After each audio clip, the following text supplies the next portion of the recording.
Exercise 5.1 का question number 7 पढ़ाऊंगी। Question number 7 है, इसमें ऑल पॉइंट्स ऑफ डिसकंटिन्यूटी, इस फंक्शन के जितने भी पॉइंट ऑफ डिसकंटिन्यूटीज हैं वो फाइंड करना है। ठीक है, तो हम लोग जैसे फाइंड करते थे कि ये फंक्शन कंटिन्यूस है या नहीं है, उसी तरह फाइंड करेंगे। बस इसमें पॉइंट ऑफ डिसकंटिन्यूटी हमें बताना है। ठीक है, तो पहले हम लोग हमें देखते हैं हम इसमें किस किस पॉइंट पे फाइंड कर सकते हैं। तो देखो इसमें लिखा हुआ है x is less than equal to -3। जब x is less than equal to -3 है तो फंक्शन क्या है हमारा, मॉड x प्लस 3।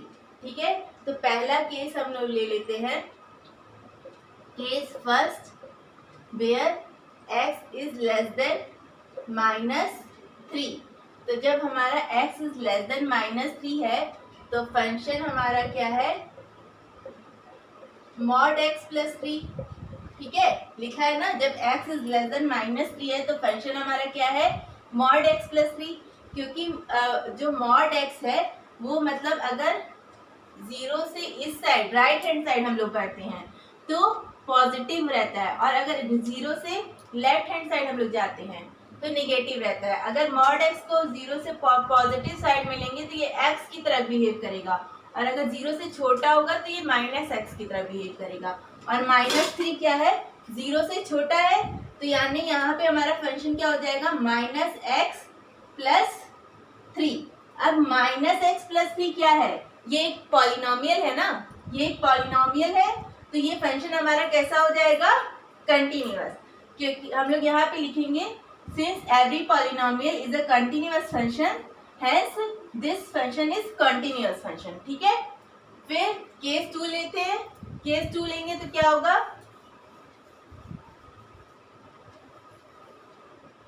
केस 2 है जब x is greater than -3। ठीक है, x is greater than -3, तो जब x हमारा -3 से बड़ा है, यहाँ पे देखो x is greater than -3 है ना, तो हमारा फंक्शन क्या आ रहा है, -2x। ठीक है, तो हमारा फंक्शन क्या आ रहा है, -2x।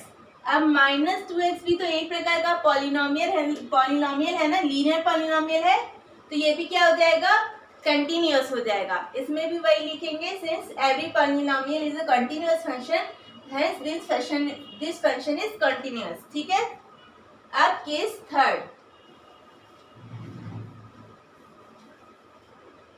केस थर्ड हमारा क्या बनेगा, एक तो -3 पे चेक करना है। देखो इस क्वेश्चन में 5 केस बनेंगे। एक तो हमारा -3 है, -3 से छोटे वाले पे हमने चेक किया। ठीक है, -3 से बड़े वाले पे, यानी -3 से बड़े और 3 से, मतलब जो केस 2 था हमारा वो -3 और 3 के बीच में था, -3 से बड़ा था लेकिन 3 से छोटा था। ठीक है, वो केस 2 था हमारा, उस पे हमने चेक कर लिया, वहां भी फंक्शन हमारा कॉन्टिन्यूअस है। अब हम 3 से बड़े वाले पे चेक करेंगे। फिर 3 से बड़े वाले पे जब चेक करेंगे तो उस पे चेक करेंगे कि कॉन्टिन्यूअस है कि नहीं। जब इन तीनों पे चेक हो जाएगा तब हम चेक करेंगे, चौथा केस हमारा होगा x इज इक्वल टू -3। ठीक है, x इज इक्वल टू -3 पे चेक करेंगे, फिर x इज इक्वल टू 3 पे चेक करेंगे। ठीक है, इस तरह हमें 5 केस इसमें बनाने पड़ेंगे। तो 2 केस हमारा हो गया है। अब केस थर्ड की बात करते हैं। ठीक है, केस थर्ड हमारा क्या है, जब x इज ग्रेटर देन 3। तो जब x ग्रेटर देन 3 है तो हमारा फंक्शन क्या है, यहाँ पे देखो x is greater than equal to 3, तो हमारा फंक्शन क्या है, 6x प्लस 2। तो फंक्शन हमारा है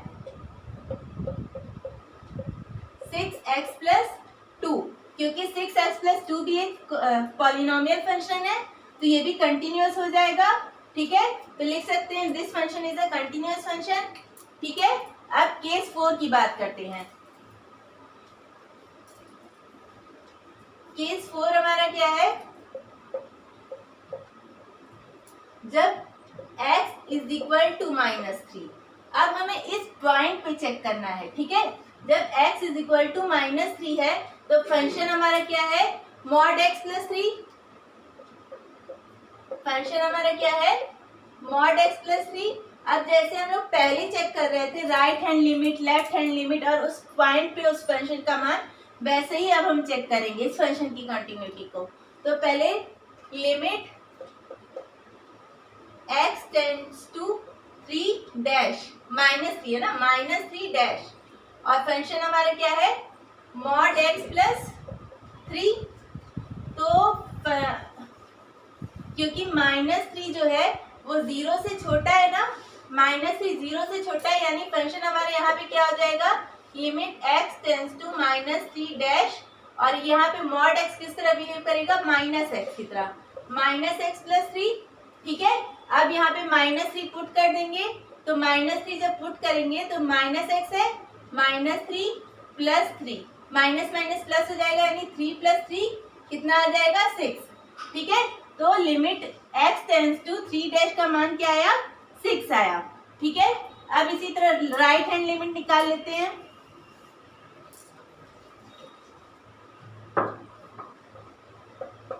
लिमिट x टेंड्स टू 3 -3 है ना, -3 प्लस। ठीक है, तो जब फंक्शन हमारा -3 से बड़ा है, यानी x हमारा -3 से बड़ा है, तो हमारा फंक्शन क्या है, -2x। ठीक है, फंक्शन हमारा क्या है, -2x। ठीक है, अब इसमें रखते हैं लिमिट, तो -2, यहाँ पे क्या रखेंगे, x की जगह -3, माइनस माइनस प्लस हो जाएगा, 3 इंटू 2 क्या आ गया, 6 आ गया, यानी राइट हैंड लिमिट भी हमारी क्या है, 6 है। अब हम f-3 चेक करते हैं। ठीक है,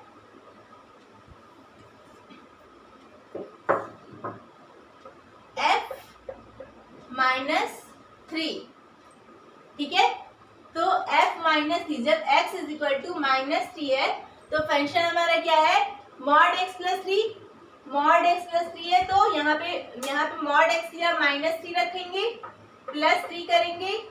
ठीक है, मॉड से कोई भी वैल्यू क्या होती है, पॉजिटिव हो जाती है, कोई भी वैल्यू जब बाहर निकलती है तो क्या हो जाती है, पॉजिटिव हो जाती है, तो 3 प्लस 3 क्या हो जाएगा, 6। ठीक है, तो right hand limit, left hand limit और हमारी फंक्शन की वैल्यू तीनों 6 आई है, यानी तीनों हमारी इक्वल है, यानी ये वाला केस भी हमारा क्या हो गया, कंटिन्यूअस हो गया, यानी दिस फंक्शन इज कंटिन्यूअस, यानी x इज इक्वल टू -3 पे भी हमारा फंक्शन कैसा है, कंटिन्यूअस फंक्शन है। ठीक है, अब हम लेते हैं केस फिफ्थ। केस फिफ्थ हमारा क्या है, x इज इक्वल टू 3।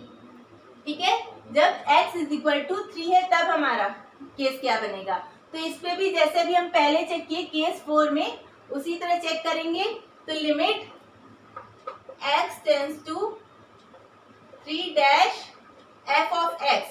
अब जब हमारा x 3 से थोड़ा सा छोटा है तो हमारा फंक्शन क्या है, तो हमारा फंक्शन क्या है, ये है -2x। ठीक है, तो limit x tends to 3 dash -2x। अब यहाँ पे रखेंगे तो -2, यहाँ पे x का वैल्यू क्या है, 3, तो क्या आ जाएगा, -6, यानी जो लेफ्ट हैंड लिमिट की वैल्यू आई वो क्या आई, -6। अब हम राइट हैंड लिमिट चेक करते हैं।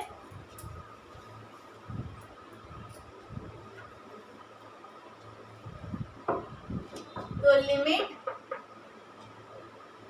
x tends to 3 plus f of x। अब जब हमारा x 3 से बड़ा है तो हमारी फंक्शन की वैल्यू क्या है, 6x प्लस 2।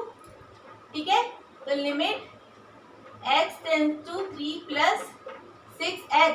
6x, x की यहाँ क्या आ जाएगा, 3।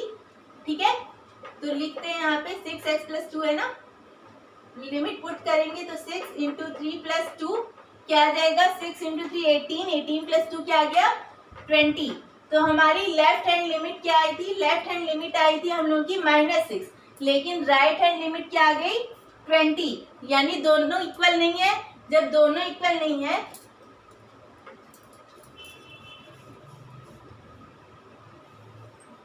जब right hand limit is not equal to left hand limit, तो हम कह सकते हैं दिस फंक्शन, तब हमें मतलब उस पॉइंट पे उस फंक्शन की वैल्यू चेक करने की जरूरत नहीं है, क्योंकि ये दोनों इक्वल नहीं है, तो हमें तीसरा चेक करने की जरूरत नहीं है। हम लोग लिख सकते हैं this function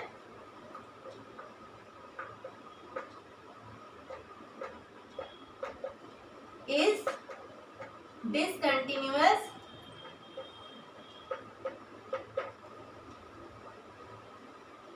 at x is equal to 3 x is equal to 3, यानी हमारा function x is equal to 3 पर डिसकंटिन्यूअस है। यही हमें फाइंड करना था कि किस पॉइंट्स पे ये फंक्शन डिसकंटिन्यूअस है, तो x इज इक्वल टू 3 पर ये हमारा फंक्शन डिसकंटिन्यूअस है। ठीक है, अगर आप लोगों को मेरा वीडियो पसंद आता है तो प्लीज़ लाइक, शेयर और सब्सक्राइब करें।